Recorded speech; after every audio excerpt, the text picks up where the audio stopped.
black and brown and others find unity.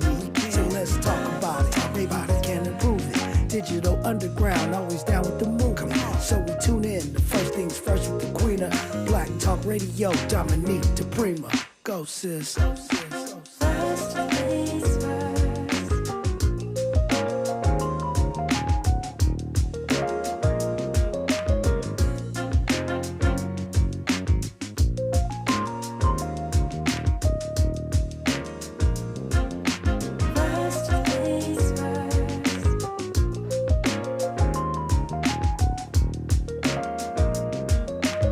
KBLA Talk 1580.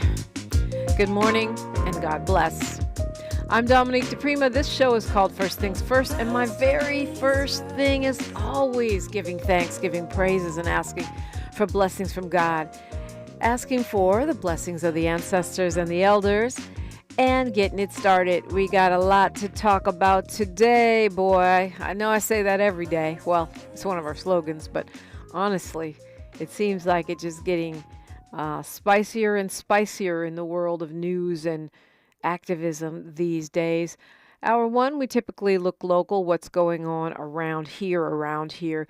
Hour two, we go national, international, and beyond. And in the third hour, we do a deep dive with a person of interest, a hot topic, that kind of thing. Today, we will be talking with newly sworn in council president, LA City Council, that is, Marquise Harris Dawson. In the third hour, hour two, we're doing what we love to do, which is opening up the phone lines. They're open all the time, but extra specially open for freestyle phones, meaning you can bring up whatever topic is on your mind. And in this first hour, I am thrilled to be joined by, he's a climate activist, he is a teacher in the LAUSD, also a UTLA organizer with the Teachers Union here, and was the first Gen Z candidate to really have a viable chance at winning a city council seat a couple of years ago. He actually did very well. I think he placed third in that race, and that is saying a lot, because citywide races in LA, statewide races in California are typically very well funded, and they have to be to get the message across to a huge population. Bryant Odega, good morning. Good morning, Dominique, and good morning, KBLA 1580 family. It's always a joy, pleasure, and privilege to be in conversation with all of you. Yeah, it's always great to have you on. And like I said, so much going on. It's the season of the governor signing or not signing things, which I'm doing my best to track. And it is election season. Debates are happening. So let's start with this climate justice piece, since that's one of your areas of real expertise and engagement. Governor Gavin Newsom did sign on yesterday Assemblymember Isaac Bryan's bill to close down the Inglewood Oil Field. And when we say Inglewood, you think that it's, over by SoFi Stadium. But the so-called Inglewood Oil Field is all of these oil wells that are in Baldwin Hills, Baldwin Vista. They're very low producing, and they still are polluting, right? Yeah. This bill, AB 2716, not only will it do the process of shutting down the oil field, but it would also make the owners of the oil field pay fines of $10,000 each month if they're not doing what they need to be doing, and that money will actually be going to a community fund for parks and other benefits, affecting parks and benefits for the communities or within 2.5 miles of the oil field. And I think when Assemblymember Isaac Bryan was first a candidate, Isaac Bryan, and when the Sunrise Movement LA, which is an org I've been a part of for a long time now, we were, along with other climate activists, we were interviewing Bryan about, his platform. And what really stuck out to me then, which, I'm really glad to see is still true now, is how not only does he as how knowledgeable he is on climate change as an issue, but also being able to connect it to racial justice, because in the climate justice movement, we say that climate justice is racial justice, and for those who are interested or supportive of reparations, environmental, reparations is also climate justice too. And so we know that our communities, Black and Brown, but especially our Black communities, are disproportionately impacted by harms to our environment, from oil wells to lead, contaminated pipes, etc. And so I think there's a huge step forward for California. It's good for the communities in Baldwin Hills, but LA in general. And it's also good, of course, for the climate.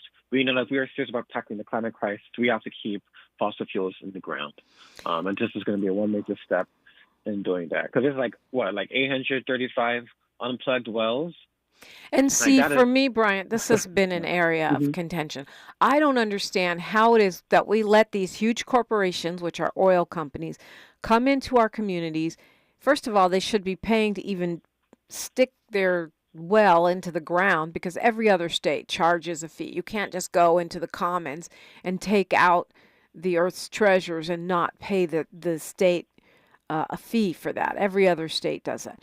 So there's that. But my other pet peeve around this has been when they abandon these wells, we, the taxpayers, have to pick up the tab for that. And to me, this is a pretty important step that Assemblymember Bryan has put into this bill. Even though it's only this one oil field, I think it sets a precedent of making these companies clean up their own doggone messes in our community.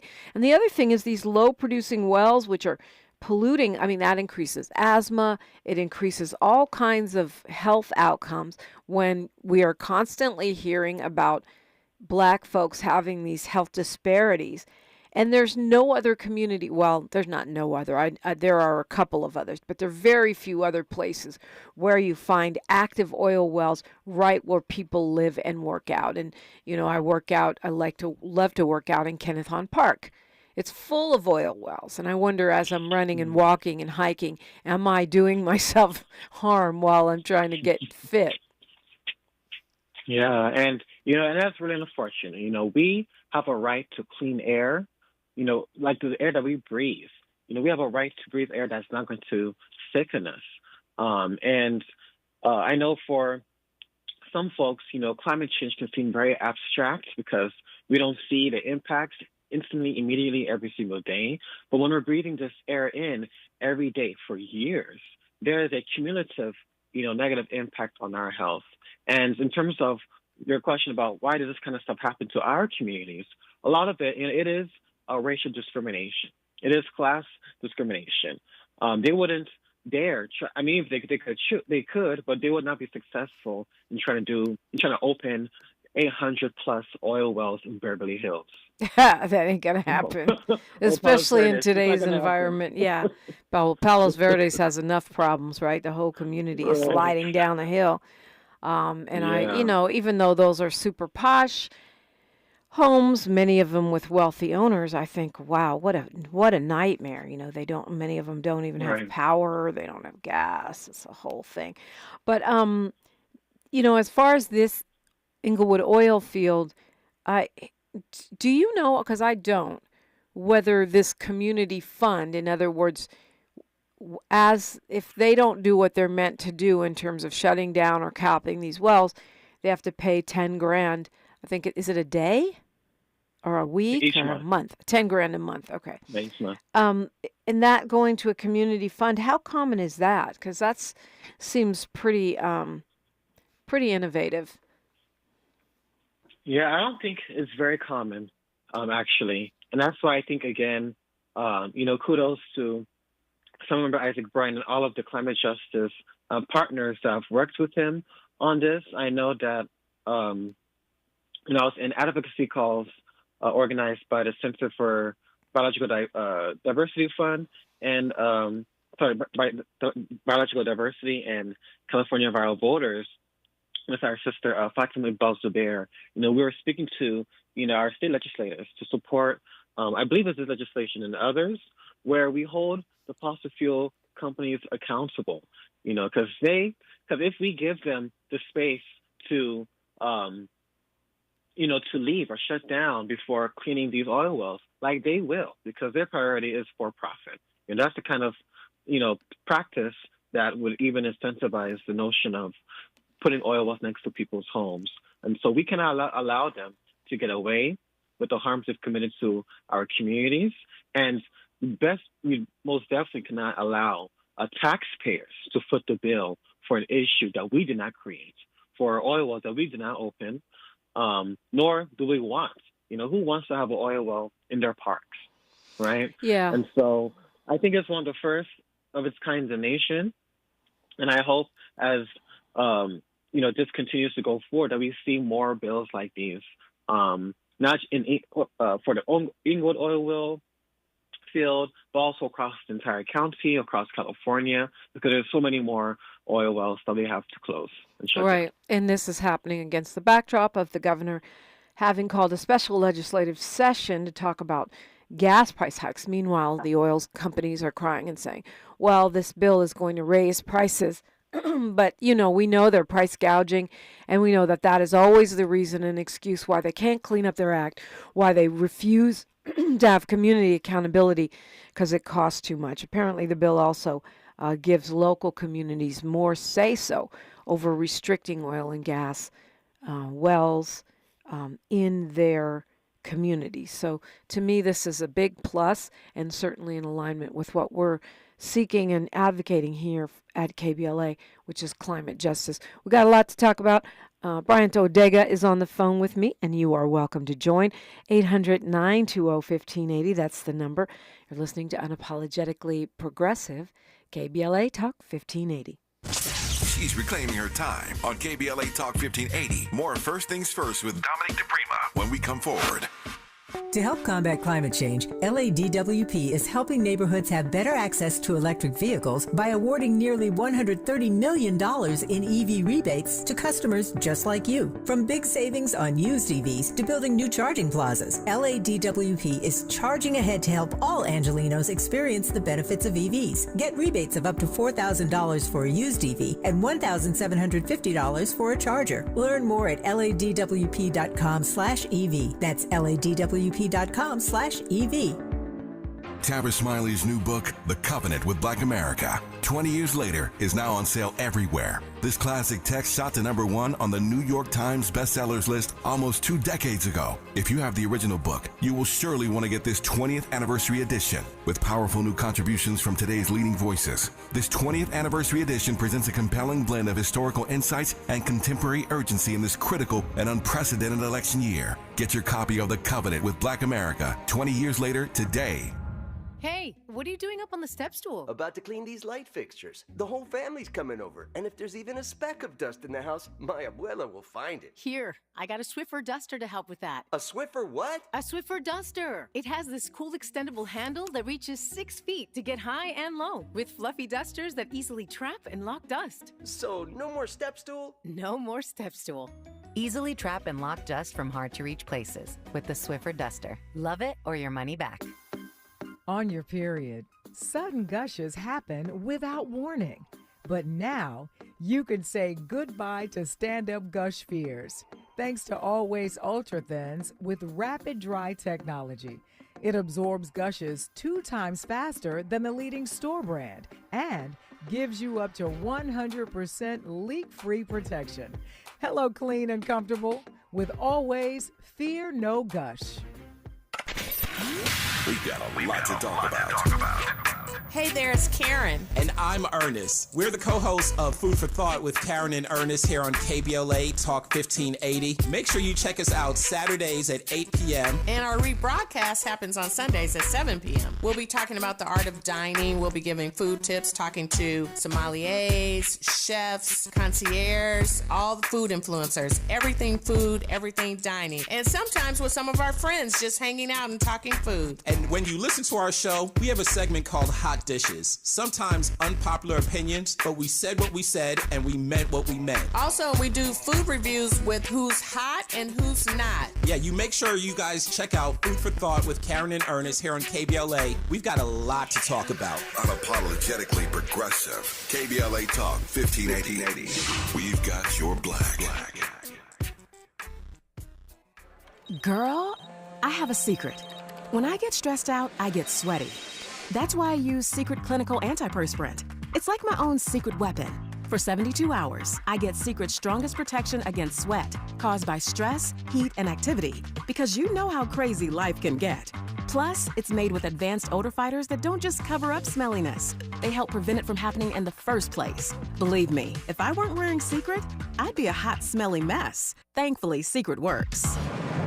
You're invited to join KBLA Talk 1580 and the Empowerment Congress for a vice presidential debate watch party featuring Governor Tim Walz versus Senator J.D. Vance, Tuesday, October 1st at 6 p.m., immediately following the debate. Broadcast live here on KBLA Talk 1580. There will be a live panel discussion.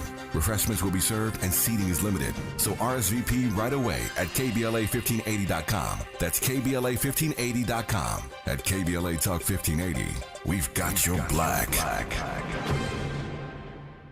Your ancestors' favorite radio station, and your favorite morning show host. Let's get back to Dominique DiPrima right now.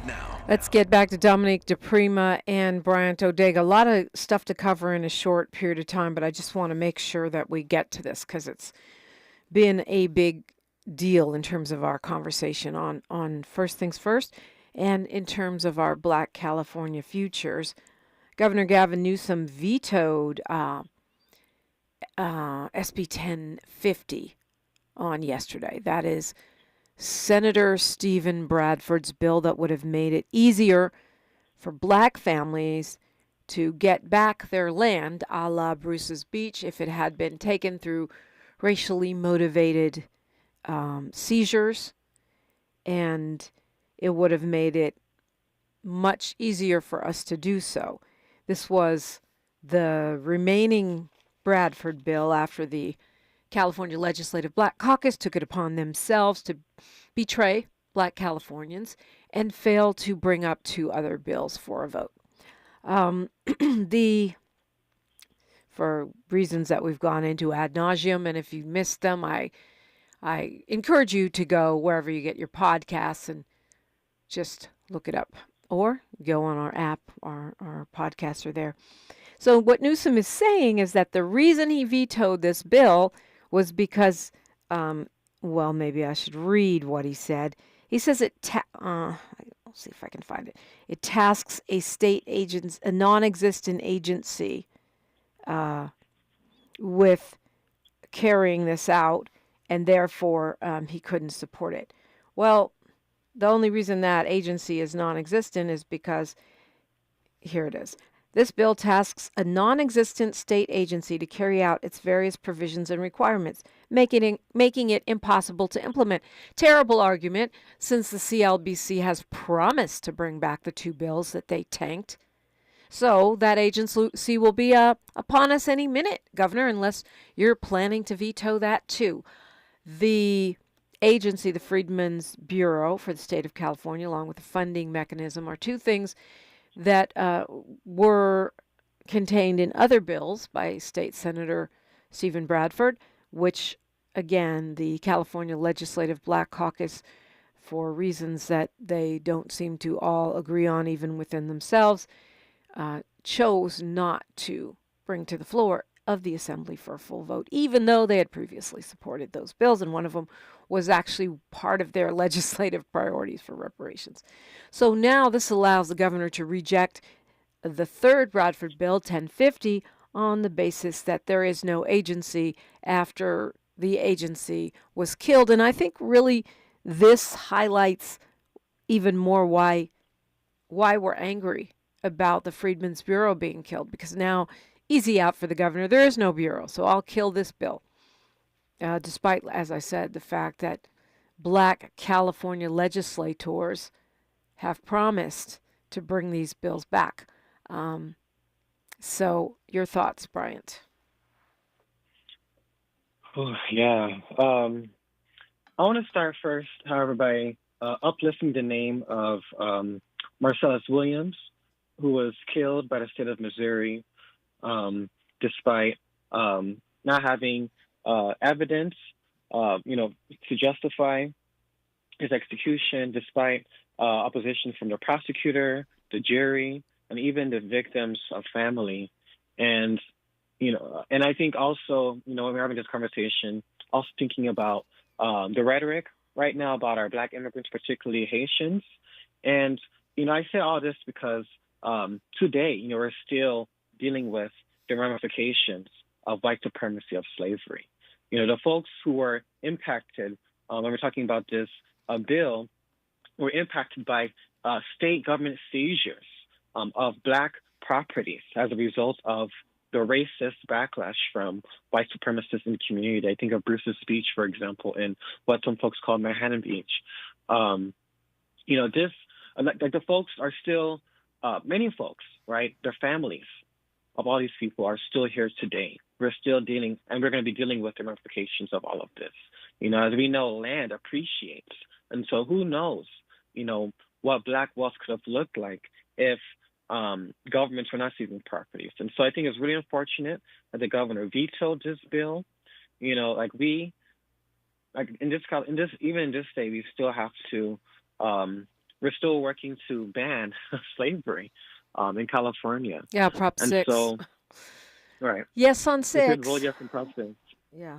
Yes, and so as a Nigerian American, as a proud first generation Black American, I stand in solidarity with all our Black folks, including those, especially those who are descended from chattel slavery, because we have to unite. I think Senator Member Bryan said it really good on the issue of solidarity and being united. And I think what this calls upon all of us to do is we have to get organized, because because we cannot expect Gavin Newsom, who does not have the lived experiences that we have, to, we cannot rely upon him and his initiative and his desire to lead on this. We have to lead on this. And so I think it's really disappointing that this has been vetoed. I think also just in terms of the politics of the situation, we know that Black voters are also the most reliable voters of the Democratic Party. And I think time and time again, and by the way, this is not to say that we shouldn't vote Democrats, but I think it's for our Democratic leaders to honor us. We mobilize, we organize to help these folks get into power, but also folks deserve reparations because it's something that is due. It is owed to the Black families to have reclamation of their properties that were stolen from them, legalized, thefts. And, we have this Prop 36 where they're trying to go back to war on poor people, as opposed to addressing the root causes of all these social ills. And again, I think this speaks to the lack of a moral urgency from our government. And in terms of, as community residents, we have to make sure we're in conversation and collaboration with the California Legislative Black Caucus, but as well as making sure we're bringing in community orgs as well, because we have to keep fighting. Well, I mean, and we are going to keep fighting. If anything, the CLBC and I think now the governor has had the unintended consequence of making us even more determined, right, to get reparations and not to rely on lawmakers to do so. But it is interesting because this governor signed the original bill by Dr. Shirley Weber when she was in the Assembly to stand up the California Reparations Task Force, which was groundbreaking. And then he seemed like he was kind of backing off of it when they completed their report, and he said, oh, well, it's more than, reparations is more than cash. And then he got a ton of criticism from people, including myself. And then he came back and, said that didn't indicate he wasn't supporting reparations. Well, the fact that he first tried to amend Bradford's bill of creating a Freedmen's Bureau to go back and do another study and give $6 million to another university to kick the can down the road even further. And then that he has vetoed this reparations bill, which is only restitution of land that was seized through racist means, and would basically be sitting there until such time as we did have a Freedmen's Agency.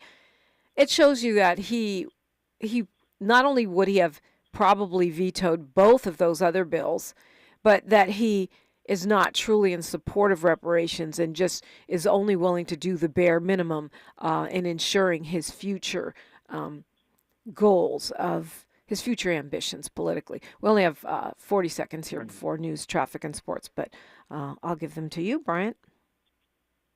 Yeah, reparations has to include cash payments because the backdrop of all of this is racial capitalism.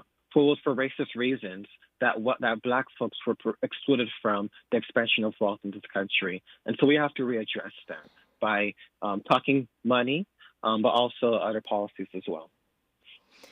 Yeah, we're talking with Bryant Odega. I know you want to speak on the past debate with Kamala Harris and Donald Trump, and we've got one coming up next week. In fact, we're having a watch party here at the station, so we will be also touching on what you think of walls.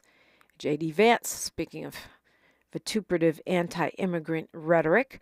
All that's next on KBLA Talk 1580. More of First Things First with Dominique DiPrima when we come forward. I'm Mike Moore. Here's the latest from the Black Information Network. Federal prosecutors are expected to unseal a criminal indictment against New York City African-American Mayor Eric Adams. According to multiple sources, the indictment stems from a federal corruption investigation that focuses on, at least in part, whether Adams and his campaign conspired to receive illegal contributions from the government of Turkey. Hurricane Helene is moving towards Florida's Gulf Coast, threatening to bring high winds and life-threatening storm surge. Norfolk Southern will pay $600 million to settle claims related to the 2023 train derailment that dumped hazardous chemicals in East Palestine, Ohio. A federal judge approved the settlement, which was first announced in April, but it doesn't include an admission of wrongdoing from Norfolk Southern. And that's the latest. I'm Mike Moore from your 24/7 news source, the Black Information Network and BINnews.com. Hi, I'm Kyle at Blindster.com. Blindster is a family-run business that began in 2010, and we've sold millions of custom blinds, shades, and shutters and received over 100,000 five-star reviews. Don't hire an expensive pro. Do it yourself and save big at Blindster.com. Is this the time? This is the KBLA Sports Minute with Ray Richardson.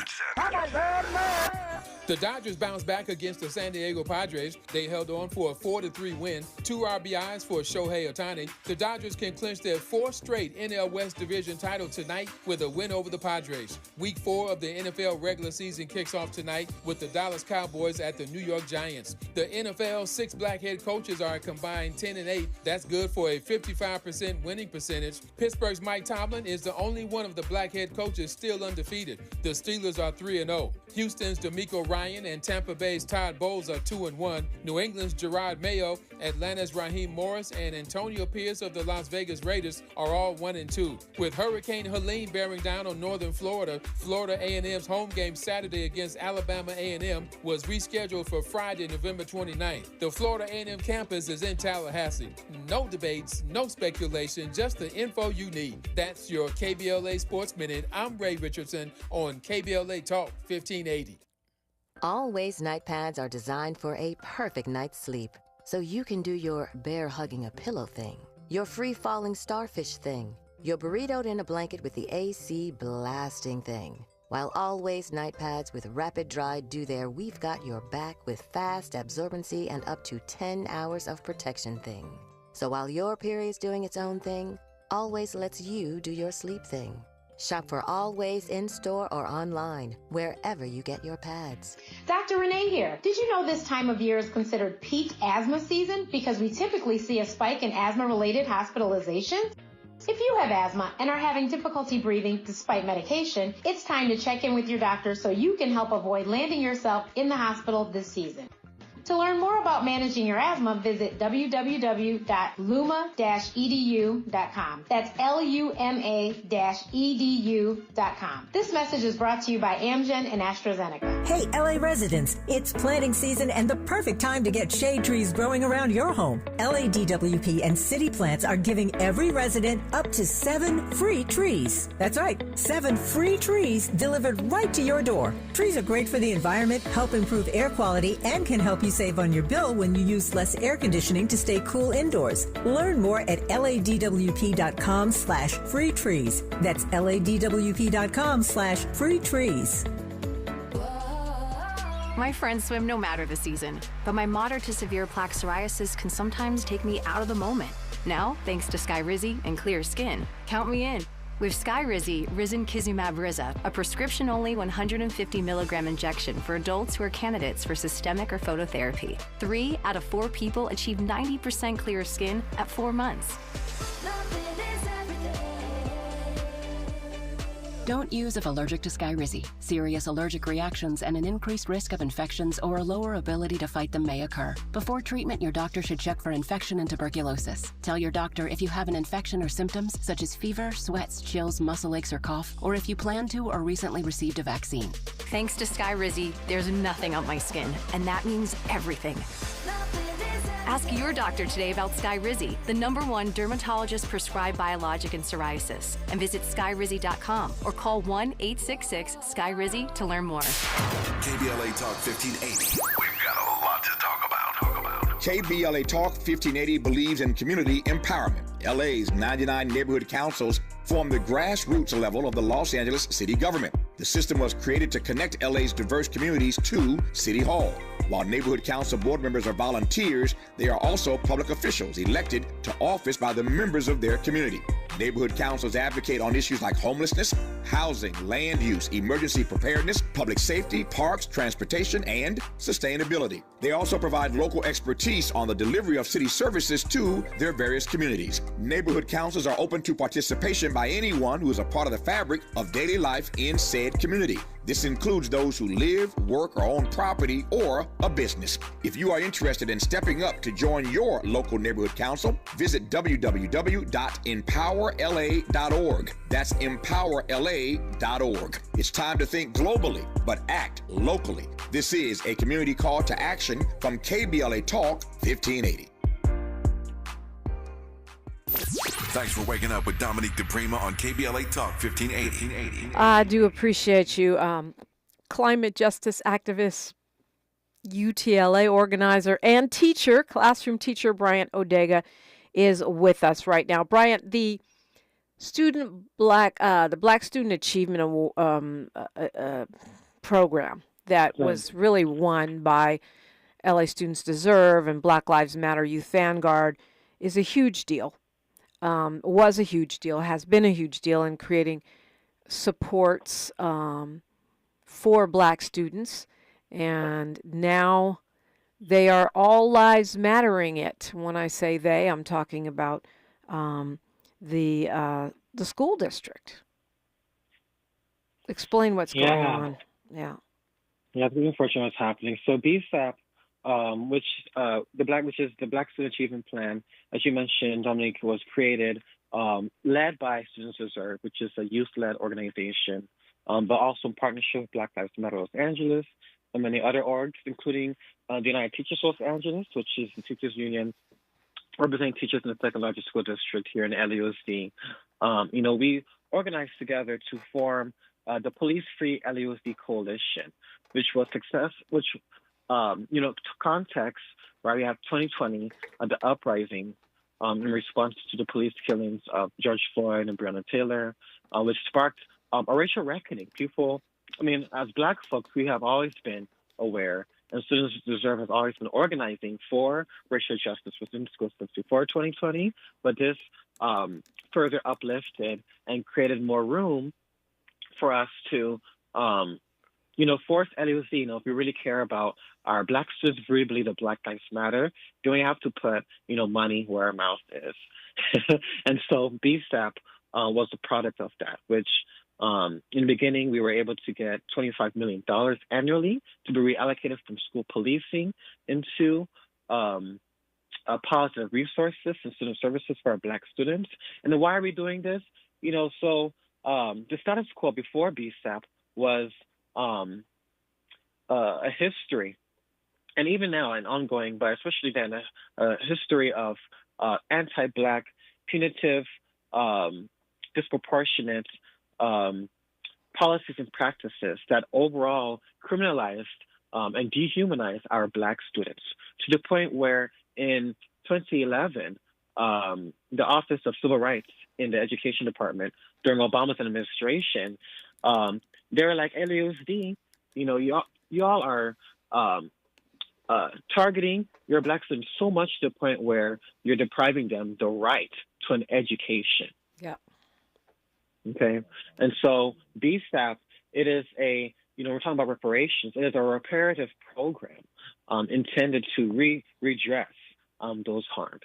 And from that, we have, psychiatric social workers, students, we have counselors, we have restorative justice teachers. Right, and so now what they're saying is so that much. it can't just be for Black students. It has to be for all students. Right. And that Right. really, So it makes me mad, because one of the complaints I've heard from Black parents over the years is, well, we have all these ESL programs, we all have all these, and I know I'm not trying to pit Black students against immigrants. I'm not the person to do that. But why is it okay to have special support for people who just got here and not have special support for people who built this whole joint and have been continuously given the short end of the stick? Mm-hmm. Yes, and so LAUC has an annual budget between $8 to $15 billion, and so we can do all the above. Exactly. And it's frustrating, that the district. So what happened was a conservative group from Virginia claimed that they're advocating for parents who aren't from LA, right? And of course, when they talk about parents, they're only talking about a subset of parents who are against any type of racial justice or equity, claiming that BSAP was somehow racist. I mean, just imagine, that LAUSD is being racist against who? White students who are not disproportionately impacted by school policing, by suspensions. My experience in K-12 education system was riddled with suspensions. And before police were off our campuses, I remember when we had cops on campus, with canines. My first year in sixth grade, I'll never forget it. I remember when our after-school programs were being, defunded. And so we're also talking about schools that are under-resourced that also tend to happen to have a lot of Black students because of the history of redlining and Prop 13 and all of these racist policies. And so LAUSD is going back on their commitments, to prioritizing Black students. And so in response to the conservative group's threat, LAUSD has now removed race as a criteria in the Black Student Achievement Plan. These are the things that just make me so angry. Yeah. And as a teacher in the system, I wish we can we get one of our lawmakers to make a bill that people from other states can't meddle in our education system? Can we start there? How does, for you as a teacher, wasn't BSAP in the teachers union latest contract? And so how can the district renege on something that's codified into the contract? Great question. So teachers union, so yes, we were in coalition with Students Observer and Black Lives Matter Los Angeles in the creation of BSAP. And now that, we're going to be bargaining our contract again soon, we have a lot of members, including myself, who are calling for including specific language protecting BSAP funds, and especially protecting the funds to be allocated for BSAP purposes. Because just to also go back to what's happening, because now that BSAP funds are being spread across the entire district, including schools that have little to not even any Black students at all. And so we have to, and LAUSD we cannot trust the districts, especially with under the leadership of Superintendent Alberto Carvalho, who has consistently have a record now of not being a good faith community-based partner with the teachers union, with our Black students. We now have to make sure we have more specific direct language into our contract to protect BSAP, as well as, by the way, elect school board members who can help, who will support this. School board members such as Scott Schmerson, who's running. You have Carla Griego, and then there's also Charlotte in District 1. We have to support school board members who we know that will support BSAP. Charlotte and Bill Handy, yeah. So those are the folks you're naming as progressive folks running for school board. Yes. Yeah, so they're progressive. They're pro-teacher union. UTLA has backed Scott and Carla, and I believe we're also going to be backing Charlotte as well. But all three are pro-teacher union. I know Charlotte herself has been a union member, 25-year teacher at Dorsey High School in Baldwin Hills. We need to elect a school board that will not only hold Alberto Carvalho accountable, but if necessary, replace him, because we are tired of this. We just barely had BSAP for about, less than 4 years. And after decades of racial discrimination against our Black students, and already LUSD is reneging on its commitment. That's just not okay. It's just not okay. It's not okay. And they're following in the leadership of private corporations who have also been walking back on equity in response to the affirmative action case being overturned. But BSAP is not impacted by affirmative action. And BSAP is nor was it created by affirmative action. Yeah, it came out of racial justice movement. Yeah. Well, maybe it needs to go under the heading of reparations, and I guess, of course, we expect them to challenge that too. But it's worth noting that these conservatives right now are not only trying to take away our rights and create their own agenda, but they are aggressively trying to undo the wins that we achieve as we go along. We're gonna talk about these debates and your thoughts about Harris, Walz, West Abdullah, and Trump Vance when we come forward on KBLA Talk 1580. Say the quiet part out loud. KBLA Talk 1580. For all of us, this generation and the next, there is simply no place in our lives for litter. And yet, it's everywhere we look. And unfortunately, it does belong to all of us. So, let's come together and create a litter-free, clean California, once and for all. Remember to properly dispose of your trash and recycling. Secure truckloads with tarps to keep debris from flying out.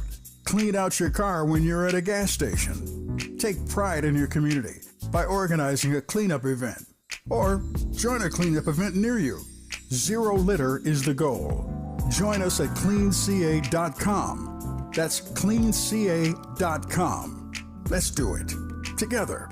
Brought to you by Caltrans. cleanca.com. October 2nd is California Clean Air Day. Go Metro for free and help cut down on pollution and traffic. It's our way of thanking you because every ride makes a difference. Let's clear the air together. Ready to go right now? Head to metro.net. Oh, man. Looks like Bobby needs a ride to the airport again. Grab the keys. Who's taking Auntie and her friends to the swap meet? Grab the keys. How about we drop these boxes off at Miss Johnson? Grab the keys. Whether you're giving rides or hauling gear, you're all about getting things done. So do it all in a Chevy SUV. From the versatile Equinox and sporty Blazer to the roomy Traverse, our lineup of SUVs will carry you through every adventure. All you have to do is... grab the keys? That's how we do. Head to your local Chevy dealer, where well-qualified buyers get 1.9% APR on all 2024 Silverado 1500, Blazer EV, Equinox, Trailblazer, and Colorado models. Chevrolet. Together, let's drive. 1.9% APR for 36 months. Monthly payment is $28.60 for every $1,000 you finance. Example down payment, 12.7%. Must finance with GM Financial. Some customers may not qualify. Not available with lease and some other offers. Take new retail delivery by 9/30/24. Watch out! You got me! The galaxy is safe once again. In the pretend universe, kids play with pretend guns. In the real world, it's up to us to make sure they don't get their hands on a real gun. If you have a gun in the house, keep it locked, unloaded, and stored separately from ammunition. Safe gun storage saves lives. Learn how to make your home safer at endfamilyfire.org. That's endfamilyfire.org. Brought to you by End Family Fire, Brady, and the Ad Council. Good morning, Doctor. Doctor? Hi, Doctor. Doctor? Dr. Jackson's practice is growing. What do you mean we're still short-staffed? He needs a good patient doctor. How do we not have enough doctors to doctor all these patients? And he doesn't have the patience to sift through hundreds of resumes. I need Indeed. Indeed you do. When you sponsor a job on Indeed, it's easier for talented candidates to find it, which makes it easier for you to hire them. Visit Indeed.com/credit and get $75 towards your first sponsored job. Terms and conditions apply. At KBLA Talk 1580, we do more than just talk. You got a big mouth. Hello, Joe, you're up. Welcome. We're unapologetically progressive, and we don't black down. And we're talking with Bryant Odega, who is a member of UTLA, an organizer and a teacher.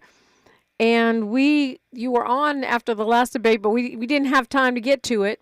So I just want to open up the space for you to talk about your reactions to the debate between Harris and Trump, what it means regarding how you see the overall picture.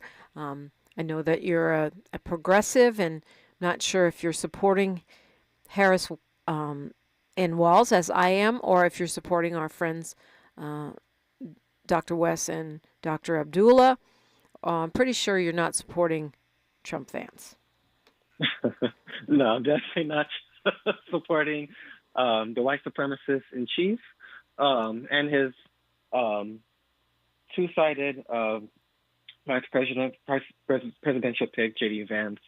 In regards to the debate, I think what I will say is I am, to be frank, ready for the election to be, for us to just have this election. The discourse that Trump is putting into our politics, I think is really, bringing the worst. I mean, you would think, it can't get any worse than this, and then Trump consistently proves us wrong. The rhetoric around immigration. As a Black immigrant myself, as someone who has taught Haitian students, including newcoming Haitian students when I was in Boston in grad school, students who, just like all of our, our children, they have, they want to do sports and they like, anime or, whatever the case may be, and they're just trying to have a decent life, and for them to become a scapegoat because the Trump-Vance campaign doesn't have a real policy for anything is really disheartening, and it has real-life ramifications when it comes to the rise of threats against Black immigrants that we've seen in Springfield, Ohio,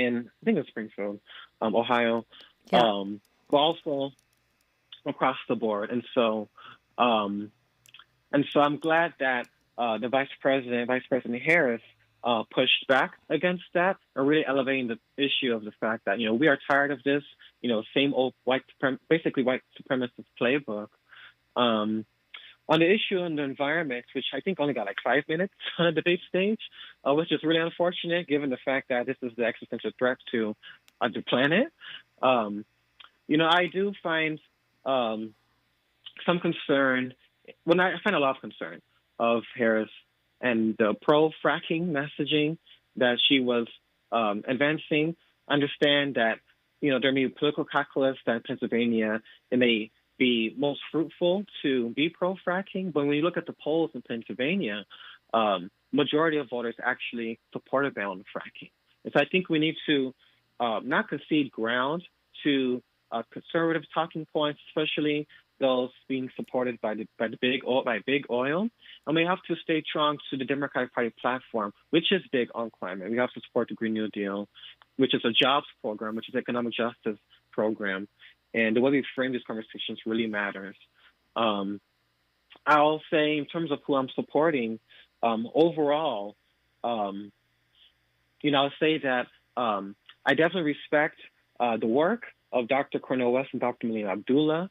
And honestly, because of them, they paved the way for folks like myself, who has been able to, go to Harvard and work with, other Black students, who has been able to teach African American studies.